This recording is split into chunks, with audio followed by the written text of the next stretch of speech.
কুড়িগ্রামের রাজারহাটে একসঙ্গে তিনটি কন্যা সন্তানের জন্ম দিয়েছেন এক গৃহবধূ। পরিবারের আনন্দের বন্যা বয়ে গেলেও সন্তানদের ভরণ পোষণ নিয়ে দুশ্চিন্তায় পড়েছেন অসচ্ছল বাবা মা।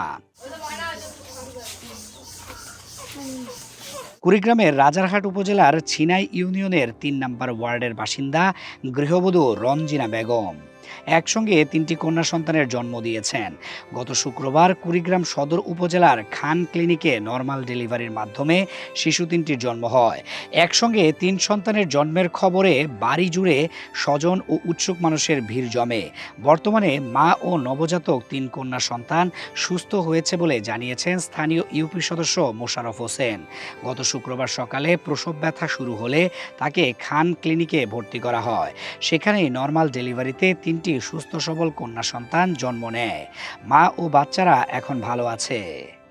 3 কন্যা আল্লাহ দান করছে তখন আমরা আল্লাহর কাছে হাজার হাজার শুকরিয়া খুশি।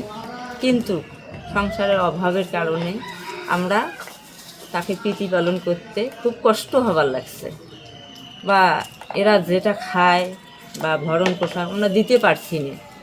আমরা অভাবী, হত দরিদ্র, মানে দিন মজুরি করিয়ে খাই। আমার স্বামী দিন মজুরের কাজ করে। এই 4টি সন্তানের ভরণ পোষণের আমার স্বামীর ক্ষমতা না থাকায় আমি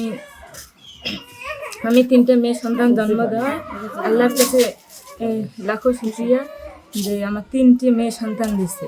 আমি সরকারের কাছে আকুল আবেদন করছি যে দরিদ্র পরিবারের জন্য আমার এই 4টি সন্তানের ভরণ পোষণের জন্য যাতে কিছু করে।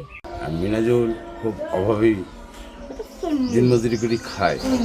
বাচ্চাগুলি আর বায়োমিল কেনার তার সমর্থ বেশি হচ্ছে না, খরচ খালা বেতন যাচ্ছে মাননীয় সরকারের কাছে। এই বাচ্চা 3টার চলার মতো গতি খেয়েই যাহা দেওয়া লাগায় আমরা একটু সহযোগিতা চাই। আজকে 3টে বাচ্চা, গরিব সংসার, বাড়িতে বাচ্চা হয় নাই, হাসপাতালে গেছি। হাসপাতালে যা ওখানে 10 দিন আসলাম, ওখানে খুব কষ্ট করা ছিল, মানে খাওয়া দাওয়ার কষ্ট। সে আমার ভাইকে এখন তো আনাইতে পারে না, তখন আমি কষ্ট করে বাড়ি আনছি। তাহলে আমি সহজ দিতে চাই গরিব মানুষ হিসেবে সরকারেরটাই, কারণ আমার বাচ্চা 3টে তো মানুষ হয়, ভাইরা তো আমার সহজ দিতে। নবজাতক 3 কন্যা সন্তানের নাম রাখা হয়েছে মাহজিয়া জান্নাত, মারজিয়া জান্নাত এবং মারহিয়া জান্নাত। এর আগে এই দম্পতির ঘরে আরও একটি 8 বছরের কন্যা সন্তান রয়েছে।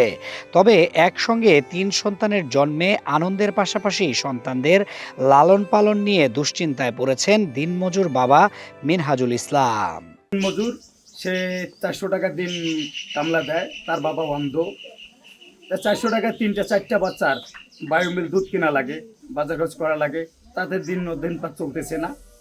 তা আমি আবারও বলতেছি, কারো যদি মনে চায় এই বাচ্চা 4টার উপরে একটু তদারকি করার জন্য, যদি খেয়াল রাখার প্রয়োজন হয়, আপনারা এদের সহযোগীর হাত বাড়িয়ে দেন যাতে বাচ্চা 3টা যাতে মানুষ করতে পারে।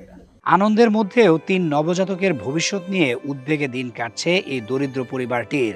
স্থানীয়রা বলছেন সরকারি বেসরকারি সহায়তা পেলে নবজাতক 3 কন্যাকে সুস্থভাবে বড় করে তোলা সহজ হবে।